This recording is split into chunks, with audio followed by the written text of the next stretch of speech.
Përshëndetje dashur miq, projekt ligji shumë përfolur për emigracionin është dhënë më në fund për diskutim publik dhe do të qëndrohet në platformë deri në 14 janar 2026.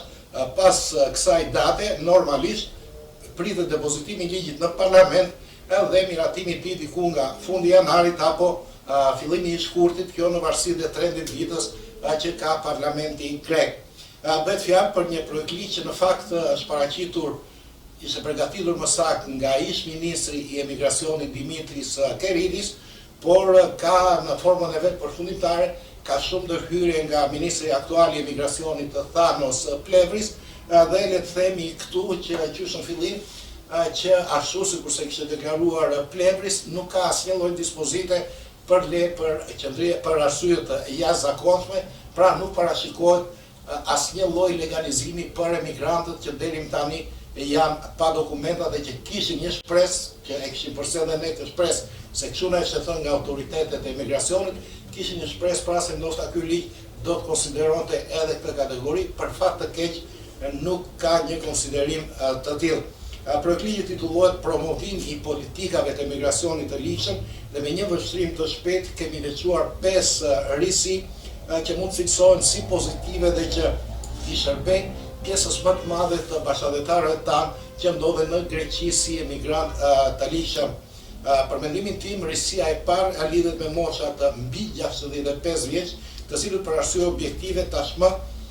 kanë vështirësi për të rinovuar lejen e qëndrimit. Sipas dispozitave aktuale, edhe pse dikush mund të ishte 70 apo 75 vjeç, ai ishte i detyruar që të bënte sikur punonte, të blinte ensima nga xhepi i vet, me qëllim që të kishte asfalisësi i kanotit, sepse pa pasur siguracion nuk do mund të rinovonte lejen e qëndrimit. Tashmë e jepet një zgjidhje e kënaqshme me nenin 35 i cili përcakton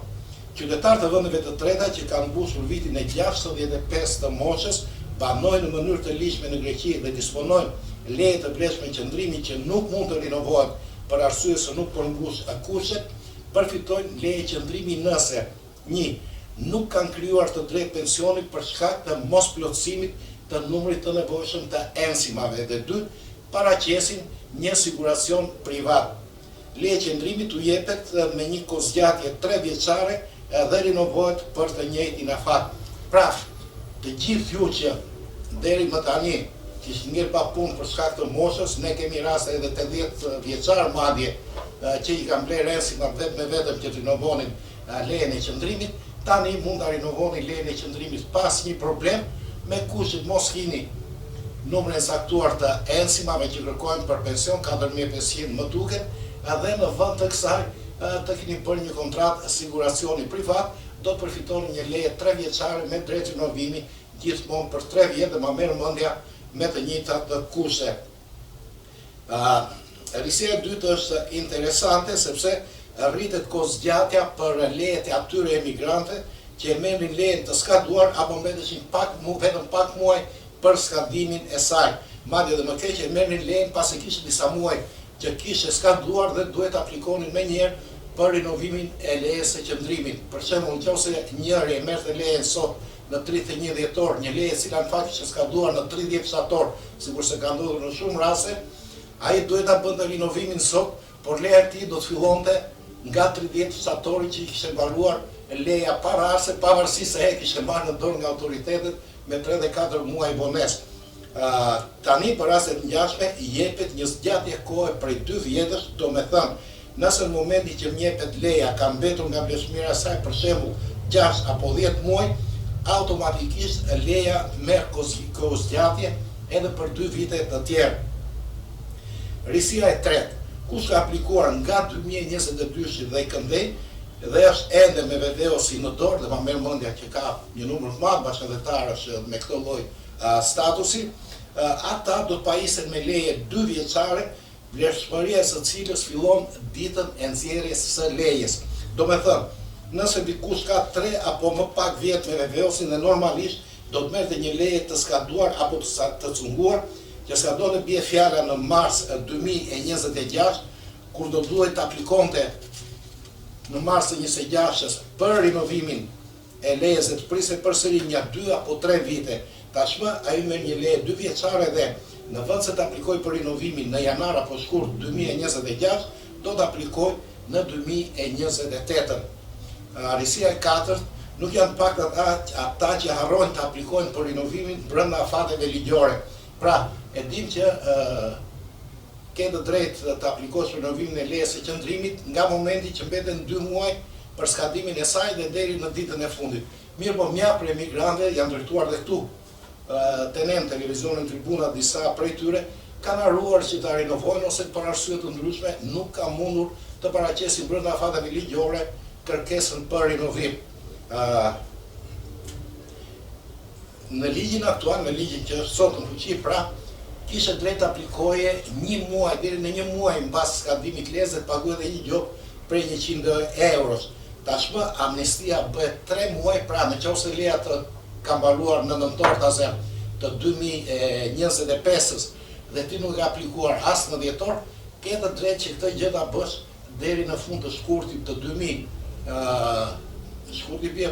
dhjetor janar shkurt, deri në fund të shkurtit të 2026-s, po për këtë do duhet paguash nga 100 euro për çdo muaj. Nëse lejet mbaron në nëntor dhe ti e bën aplikimin brenda dhjetorit, do paguash 100 euro. Nëse e bën janar, do paguash 200 euro, dhe nëse e bën në shkurt, do paguash 300 euro. Pra kjo është gjoba për kamat vonesën. Risia e 5 ka të bëjë me reduktimin e vonesave skandaloze në shqyrtimin e aplikimeve për leje qëndrimit dhe nxjerrjen e lejes. Autoritetet gjithmonë janë përligjur me fluksin e madh të kërkesave dhe me numrin e reduktuar të punojësve që punojnë në qendrat e shërbimit të emigrantëve. Tashmë ligji i ri përcakton që aplikimet do të shpërndahen në gjithë qendrat e shërbimit të emigrantëve, pavarësisht se cila është qendra e emigrantëve për vendbanimin tim. Nëse bie fjala unë banoj në Pire dhe deri tani aplikoj për rinovimin apo për leje fillestare në Pire, dhe normalisht sistemi e çon aplikimin direkt në drejtorinë e emigracionit të Pireut, tashmë aplikimi do të shkojë në një qendër që ka më pak volum pune, bie fjala në Edesa apo në Pirgo, ku da diun, kot po them, si thuhem në dispozitën përkatëse,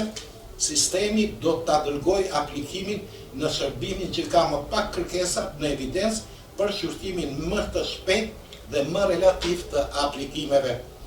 Këto ishin 5 risitë që unë veçova me një avështrim shumë të shpejt, e theksoj që ishte një vështrim shumë shpejt se vetëm mbrëm ka është publikuar në platformën e diskutimeve publike projekt ligji në fjalë dhe sigurisht që ditë të ardhme do ta shikojmë më në detaj dhe do t'ju informojmë ashtu siç kemi bërë gjithmonë, thjesht me atë vështrim të shpejt që i bëra, mendova se do t'ishte mirë që me që gjeta disa risi pozitive t'i ndaj sa më shpejt me ju, sepse ka dhe njerëz për shembull që duke ditur që nuk i kanë ensima dhe duhet rinovojnë lejen e qëndrimit në mars apo në prill, ka filluar që tani të blenë ensima me qëllim që mos gjenet para në surprize të pakëndshme në kur vi momenti për aplikimin e lejës së qëndrimit. Duhet të them që ligji do të votohet në parlament si shtash diku nga fundi i janarit apo fillimi i shkurtit dhe pas maksimumi 1 jave do të publikohet në fletoren zyrtare. Pikërisht data e publikimit në fletoren zyrtare konsiderohet ligjërisht edhe si data që ky ligj hyn në fuqi. Para se ta mbyll, dua të kërkoj mirëkuptimin tuaj që këto muajt e fundit paraqitjet kanë qenë më të rralla, por çështja e vërtetë kanë pas disa probleme të rënda shëndetësore, më është dashur madje që të shtrohem edhe në spital, që normalizohet të visi gjendja e shëndetit. Gjithsesi, shpresoj që vitin e ardhshëm gjërat të jenë më mirë, jo vetëm për mua, por për gjithë juve.